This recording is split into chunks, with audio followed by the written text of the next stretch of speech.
여러분 안녕하십니까? 아주경제 IT 모바일 부장 한준호입니다. 오늘도 풍수와 일본인 이야기 시간이 찾아왔습니다. 제 옆에는 류균 교수님께서 함께하고 계십니다. 교수님 안녕하십니까? 안녕하세요. 예, 오늘은 풍수와 일본인 이야기 12번째 시간인데요. 오늘도 지난번에 이어서 G7 정상회담에 관한 이야기를 좀 더 해보려고 합니다. 지난주 G7에서의 한일 정상회담 불발, 그리고 그에 따른 한일 관계 분석에서 지난 시간에 짚어보지 못했던 G7 결산을 오늘 좀 교수님과 함께 해볼까 하는데요. 우선 바이든 미국 대통령의 첫 국제무대 활약이 어떤 성적표를 받아들었는지 교수님께서 한번 말씀 좀 부탁드리겠습니다. 예, 잘 아시는 대로 바이든 미국 대통령은 대통령이 되기 전 부통령 시절, 상원 외교위원장 시절 포함해서 50여 년간을 미국 외교의 핵심 리더로서 활동한 사람이죠. 특히 바이든 대통령이 이번에 G7에 등장한 첫 무대에서 과거의 트럼프 대통령과는 전혀 다른 그림을 보여줄 수밖에 없었고, 또 보여준다는 것이 바이든의 철학이었고, 그랬는데 그것이 참 생각대로 잘 맞아 떨어져서 아마도 이번 바이든 대통령의 G7 회의 주제는 점수부터 한번 매겨보자면 A+를 줘도 되지 않을까 그런 싶습니다. 우선 G7 회의가 코로나 때문에 못 열리고 이제 2년 만에 열렸는데, 이 G7이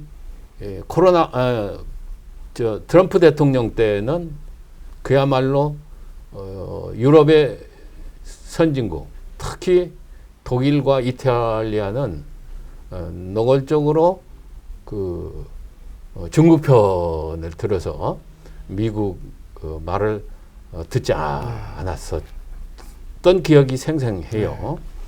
그도 그럴 것이 트럼프 대통령이 원 아메리카, 올리 아메리카, 그러니까 마치 종주국처럼 나를 따르라 하고 유럽의 자존심 강한 나라 선진국들을 이렇게 몰아세웠던 그런 측면이 있기 때문에 바이든 대통령은 우선 첫 발걸음이 어떻게 시작을 하냐면 진정한 미국이 돌아왔다.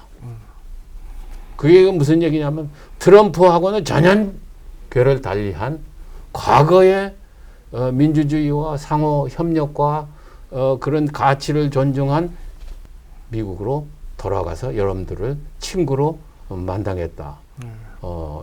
이런 슬로건을 내걸었고, 특히 이번에 이제 이번 그래서 G7의 화두는 사실은 크게 두 가지라고 볼 수가 있습니다. 하나는 중국의 1대1로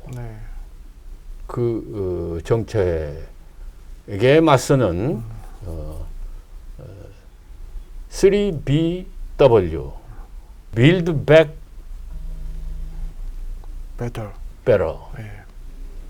for World, 세계를 위한 이 재건 플랜.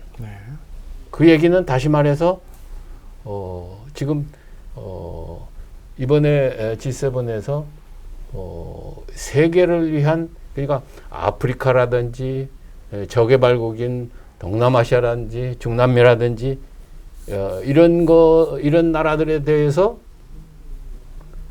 선진 G7들이 또 거기에 이번에 참여한 한국을 포함해서 인도, 호주, 남아프리카 연방국 이런 나라들이 도합 40조 원, 40억 달러 이런 경제 재건을 위한 그 투자를 하기로 그것은 바로 중국이 2014년부터 35년 동안에 걸쳐서 내걸었던 1대1로 네. 잘 아시는 대로 1대1로는 일대는 남중국, 동중국 해. 네. 그러니까 중국이 원래 해양 국가가 아니지 않습니까? 네.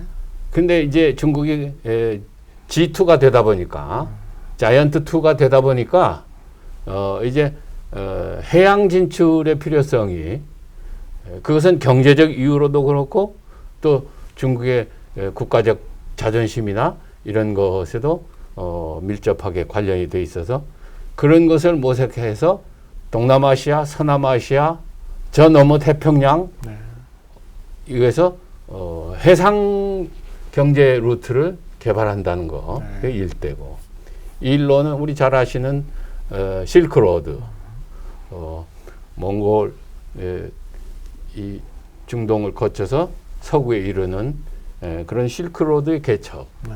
이런 두 개의 아주 대야망 프로젝트를 가지고 중국이 지금 세계 아프리카 같은데 속속 침투하고 있으니까 그것을 미국이 견제를 할 수밖에 없게 되었는데 실제로 미국은 트럼프 때는 전혀 그 트럼프의 독특한 그 독주 때문에 독선 독주 때문에 효과를 못 보다가 이번에 바이든은 아주 나이스하게 그런 소기의 성과를 거두었다. 우선 이렇게 그 G7 종합적인 평가를 할 수가 있겠습니다. 네, 그 G7 합의문을 보면은 예. 그 코로나19 대응책 특히 내년까지 세계 개발 도상국에 10억 회분의 백신 제공 이런 것도 내용에 들어가 있었는데요. 네, 이 부분은 좀 어떻게 보셨습니까? 맞습니다. 아까 1대1로에 맞서는 3BW 이거 말고 그 나머지 큰 것이 그것도 사실은 중국을 겨냥한 측면이 큽니다만 우리 G7들이 힘을 합쳐서 코로나 퇴치에 전면적으로 나서야 되겠고 그것을 해서 앞으로 무려 내년도에 개발도상국에 10억 회분의 그 백신 제공 발표를 했습니다.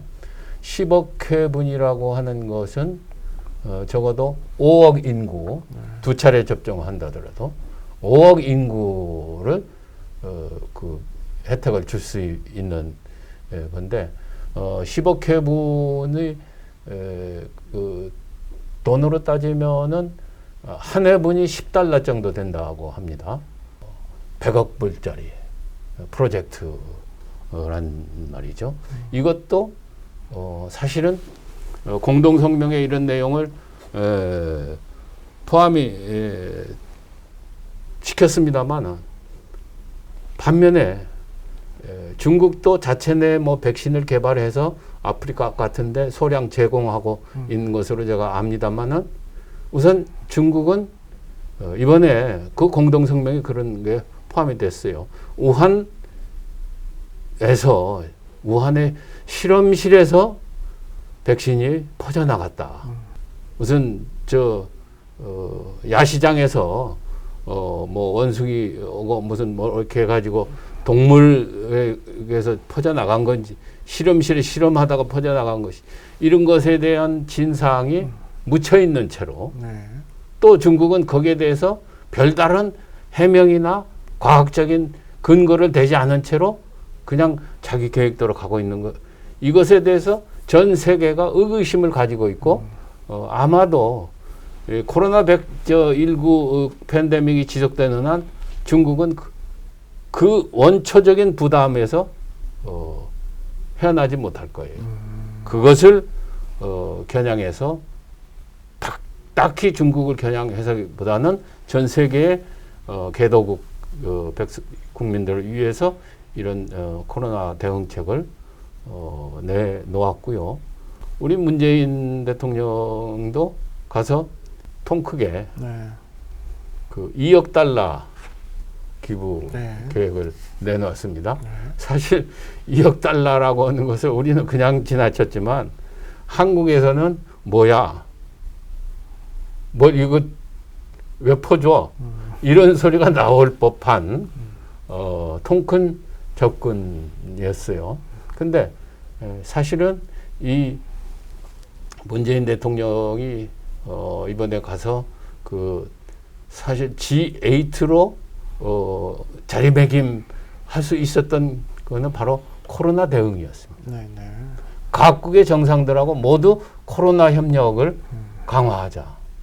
그럴 정도로 우리는 G7 중에서도 두드러지게 코로나 대응 능력이 대단히 높은 그런 것으로 평가를 받아서 그런 것은 이제 우리 한국의 입장에서는 정말 좋은 무대였다. 한국의 의상이 마음껏 보여질 수 있는 그런 계기가 됐다. 네. 이런 평가도 할 수 있겠습니다. 예. 네. 그 교수님, 일본 같은 경우는 이번 G7 정상회담을 완전히 그 올림픽 외교로 이렇게 그 많이 활용을 했는데요. 그 일본 같은 경우는 그 G7의 전폭적인 도쿄 올림픽 그 개최에 대한 그 전폭적인 지지와 지원을 얻어냈고, 그리고 공동 성명회까지 명문화시키는 좀 성과를 거둔 것으로 보여지는데요.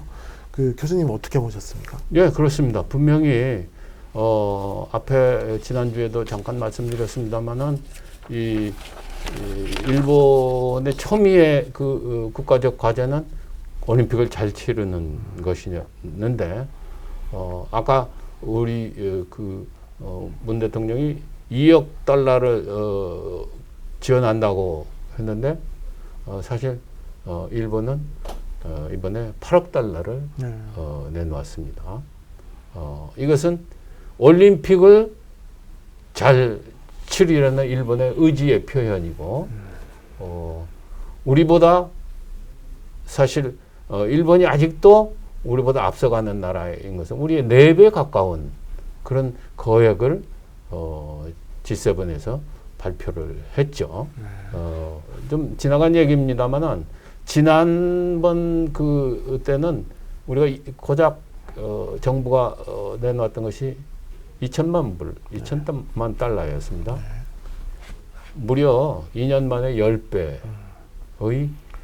거액을 G7에서 내놓았는데, 이것은 한국의 그동안의 형격이 높아진 국가 위상을 반영하는 것이기도 하지만, 그러나 아직도 토탈 국력에서 뭐 숫자 비교이긴 합니다만은 그 일본에는 미치지 못하고 있다. 이런 것도 잠시 새겨 놓고 넘어가야 될 것 같고요. 네. 그 또 여기서 우리가 빼놓을 수 없는 것이 이번 G7 회담을 이렇게 바라보는 중국의 반응과 시각인데요. 그 아무래도 중국의 심기가 굉장히 불편했던 것처럼 보였는데 교수님은 어떻게 보셨습니까? 네, 그건 맞습니다. 당연히 중국은 온 신경을 G7에서 이 G7들이 중국에 대해서 어떤 식으로 대응해 올 것이냐.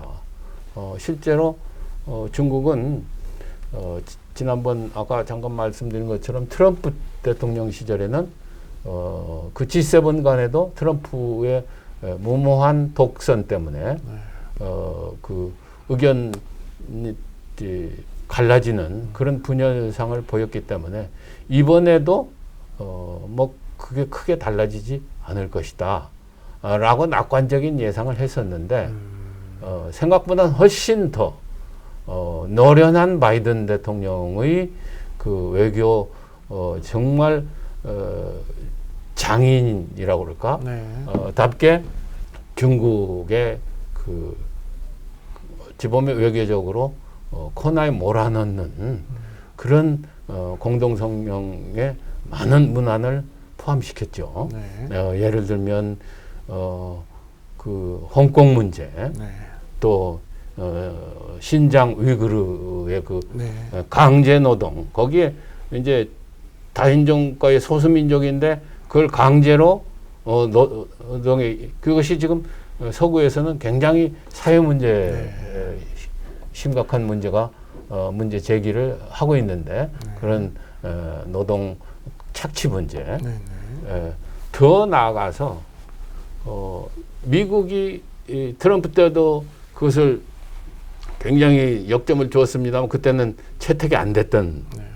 바로 남중국해 네. 타이완 문제. 타이완에 대한 그 중국의 억압과 억제, 견제, 네. 이런 것에 대해서 미국이 소리를, 서방 G7들이 소리를 내는 그런 문제. 또 앞서 잠깐 언급했습니다만은 우한 코로나 19의 그 발생에 대한 진상 조사 문제. 이게 중국에 대해서 현재 서방 세계 미국이 하고 싶어 하려고 하는 그런 규명 네. 문제는 전부 다 포함이 됐어요. 이것을 중국이 그냥 쉽게 고분고분하게 받아들일 수도 없고, 네. 감정이 지금 중국에서는 연일 이것이 말도 안 되는 중국 압박이지 진상 사실과 거리가 멀다 하는 반박의 기사들을 쏟아내고 있는 현실이고, 그런 것만 봐도 지금 중국이 내심 굉장히 이번 G7에 포함된 대중국 견제 때문에 당혹해하고 조금 조급스러워졌다, 이런 얘기를 할 수가 있겠네요. 네. 저는 그 일본 매체들 이렇게 봤을 때 일본이 요즘 굉장히 중국에 대한 비판을 이렇게 강하게 하고 있거든요.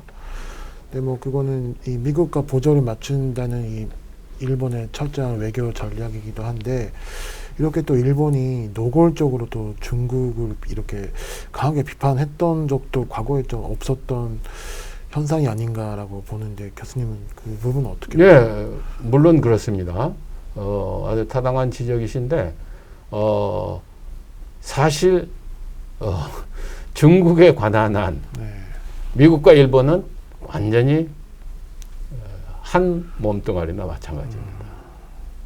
그러니까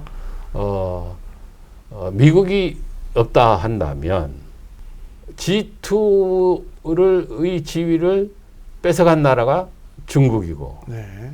과거 청일전쟁 시대로 되돌아가 본다면 그야말로 중국은 일본에 대해서 굴욕적인 네. 그런 역사를 가지고 있는데, 예. 그것이 지금 백수년 만에 완전히 전도가 돼서 예. 그 세계 2위 경제 대국에서 일본은 내려오고 그 자리를 중국이 차지하고 있고, 그런 것뿐만이 아니고 모든 그 중국의 팽창 정책이라고 할까요? 네. 이런 것은 과거 일본이 시도했던 제국주의에 대한 되돌림이랄까? 네. 되갚아주는 그런 형식이 돼서 국가의 자존심으로 봐도 그렇고 국익으로 봐도 그렇고, 일본이 가고자 하는 자유민주주의 시장 가치적 측면에서도 그렇고, 중국은 일본에게 라이벌이면서 그야말로 하늘을 같이 이고 가기 어려운 네. 그런 관계까지 네. 일본 사람들은 생각하고 있는데, 그 또한 잠깐의 과도기적 역사의 흐름일 뿐, 네. 그것이 어떻게 앞으로 변해가고 그 안에서 한국이 어떻게 이 관계를 컨트롤해 나가고 이런 것이 바로 앞으로 역사의 전개 과정이죠. 네. 예, 오늘 저희가 지난주에 영국에서 열렸던 G7 관련된 총결산이라는 주제로 준비를 했었는데요. 오늘 저희가 준비한 내용은 여기까지입니다. 이번 G7 정상회담에서 봤듯이 이 한일 관계라는 게 정말 지금 실타래처럼 이렇게 꼬여 있고, 정말 풀기 어려운 문제들을 많이 이렇게 안고 가고 있는 것 같습니다. 근데 이제 문재인 대통령의 임기도 1년이 채 남지 않았다는 부분에서 또 일본의 계산도 복잡해지고 있다고 생각이 되는데요. 이 한일 간의 갈등, 이 문제는 문재인 정부 이후에 어떤 대통령이 들어와도 이 갈등을 어떻게 풀어나가느냐 하는 것이 중요한 국가적 목표고 과제이고, 일본도 똑같이 그렇습니다. 그 과제를 풀어서 앞으로 미래로 향하는 그것은 적어도 자국의 이익에 빠져나오지 못한다든지, 또는 적대 감정을 스스로 헤쳐나오지 못한다든지 하는 것은 그 당사국의 불행이고, 세계 평화나 인류의 공동선을 위해서 대단히 바람직하지 못한 것입니다. 우리는 그래도 역사 발전을 공부하고 있고, 역사 발전을 위해서 지금 현재를 이렇게 자꾸 개선시키고 나가는 그런 국가인데, 국가 목표가 그런 것인데, 그런 점에서 이제 한일 문제도 다음 시간 이후에는 정말 과거의 역사하고 지금이 일어나고 있는 일이 어떤 인과관계가 있고 어떤 역사적 함수관계가 있는지를 대비시켜 가면서 보면 조금 더 미래에 대한 해답이 잘 풀릴 수 있을 것으로 저는 개인적으로 그렇게 봅니다. 네. 저도 교수님 말씀에 완전히 공감하고요. 저희가 이제 끝내야 될 시간이 왔기 때문에 저희는 여기서 인사를 드리고요. 다음 시간에도 이 한일 관계 관련된 이슈, 그리고 아까 교수님 말씀하신 것처럼 과거에 일어났던 일과 현재 일어났던 일들을 이렇게 엮어서 이렇게 그 이야기를 준비할 수 있도록 해서 다시 여러분들 앞에서 찾아뵙겠습니다. 오늘 교수님 정말 좋은 말씀 감사했습니다. 감사합니다. 시청해 주셔서 감사합니다. 경제에 관심 많으신가요? 바른 생각으로 세상을 바라봅니다. 더 공정한 언론, 아주경제. 5개 국어로 세상과 소통합니다. 따뜻한 미디어, 아주경제. 오늘도 아주 경제적인 생각을 전합니다. 아시아의 중심에서 세계를 만나는 원칙과 상식의 정도 언론, 아주경제.